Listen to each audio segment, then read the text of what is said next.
Hello gorgeous people, my name is Donato, 1:23 half marathon runner at the age of 61, and I'm gonna share with you that one secret, that one little secret, well, where I can help you without doing any more training. Just this one thing, you implement this one thing and I will almost guarantee you will run your fastest half marathon ever on the day. Yeah, so without further ado, let's go. Yes, my gorgeous people, how are you all today? Here I am along the banks of the River Severn in Worcester, and I have this one secret that I want to share with you. And as I said, it's not much of a secret really when we get to the end of it. We got to watch all the way through because there's some little gems and nuggets all the way through in this video that I'll be sharing with you. And yes, I may now be 62 and I reached that half marathon PB of 1:23 at the age of 61, so a little over 12 months ago.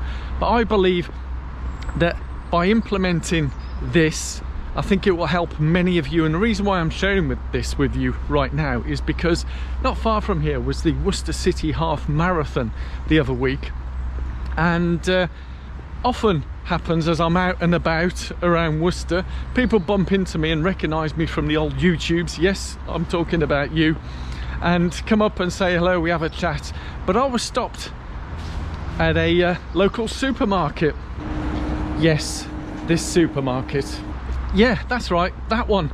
And I was stopped by a gentleman and he says, "Oh, you're Donato, yeah, can I ask for a tip for tomorrow's Worcester City half marathon? You know, how can I beat my, I think his current PB at that time for Worcester City half was 1:42.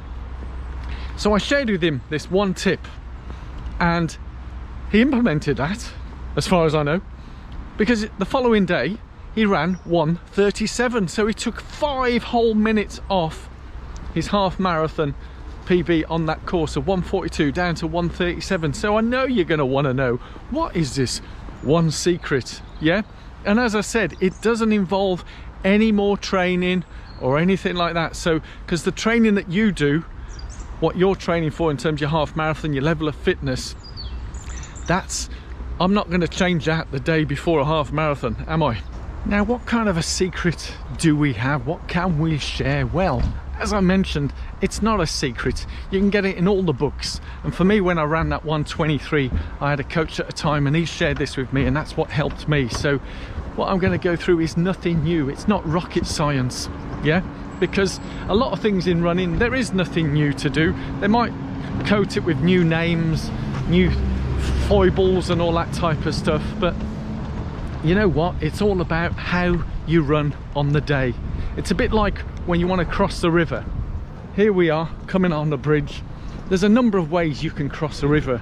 In the same way, there's a number of ways you can race on race day. So I can cross the river with a boat, a canoe. Here I am on a bridge, and there's all sorts of ways you can swim across. But which one is the most efficient, easiest way available to us? Well, it's what I'm doing right now, walking across the bridge, because I don't have to get a boat, I don't have to get changed into swim gear to swim across, I don't have to do any of that. It's just nice and simple. You get on and go.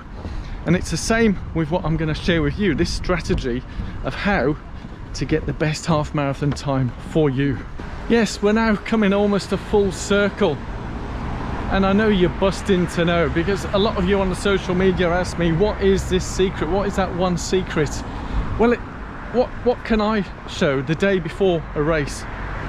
What can I share with someone? Basically, it's race day strategy. What do you do on the race day? Now, half marathon, 13.1 miles, 21.1 kilometers. It's a long way, yeah? A long way. I know I'm stating the obvious, but there's a number of strategies you can implement on race day. And the one that most people, and you see this in marathon as well, and my quotes that I often say is, you don't get the time that you hope for, you get the time that you train for. But if you don't implement the right strategy, you won't get the time that you train for, and you 100% won't get the time that you hope for. When we come to race day strategy, most people, and this is where it's a fine line in terms of our levels of fitness, want to run an even pace all the way through and then just pick up maybe the last kilometre, last 2 kilometres, yeah? That's the ideal world, but a lot of us don't know what our exact fitness level is at that time. Makes sense? So we need to implement what we call negative splits, i.e. don't go off too fast. That's right guys, don't go off too fast, but we split the race into sort of 3 sections, the half marathon, 3 sections.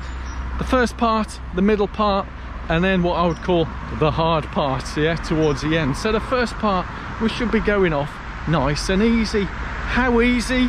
Well, that's down to you and what you think is comfortable below your race pace that you're targeting. See how you feel after the first 3 or 5 kilometers. And if it's feeling tough, well, I'm afraid to say on the day, that's the pace you're going to be going at. You try and pick up and then hold that. If you fit, it should feel really comfortable, not too comfortable that you're sort of chitty-chatting as you go along, but comfortable. Sometimes I say it's around marathon pace, but again, if some people have not ran a marathon, you won't know what marathon pace is, but marginally slower than what your target pace is. Then you pick up and then go not too crazy for the rest.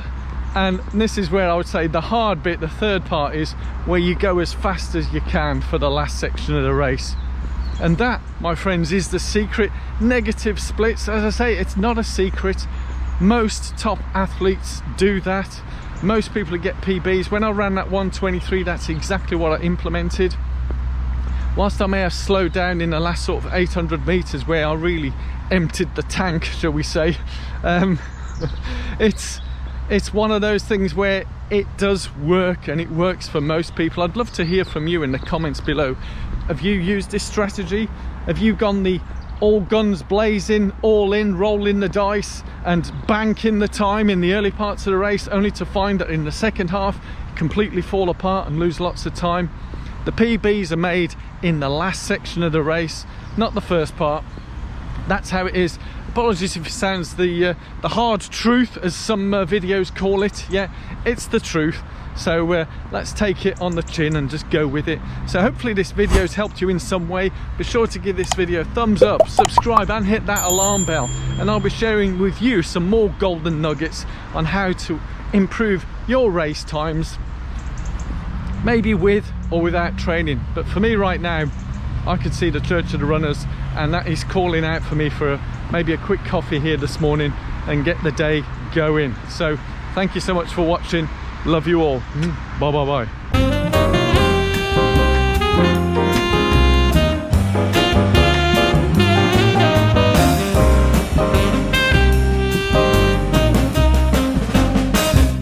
A little addendum for you all. Yes, I know a lot of you like watching these at the end. So really the moral of the story is, going out, we all know going out too fast is not the right strategy, and yet many of us do it and continue to do it. I did see one YouTuber, after 10 years of running, he's still doing that. Yeah, and they, it seems and then they wonder why they don't get any quicker. But hey, life is, as I avoid getting run over here, we can still enjoy our races, I think, to a point. But I've found, certainly from my experience, in particular 10Ks and longer, if you go out too fast, you would really suffer in the latter part of the race. Yeah, and in particular more as it gets longer, you suffer more. Yeah, you know, you've heard of the death march on ultras, where the energy's completely gone and they're walking the last many miles. And but yeah, the moral of the story is that what I've said is, and a quote I like to use, you don't get what you hope for, you get what you trained for. So by doing the training, doing the right racing, you'll then enjoy the pizza at the end. Yeah, because it's all about the train, race, pizza. Yeah, love you all, take care, bye bye bye.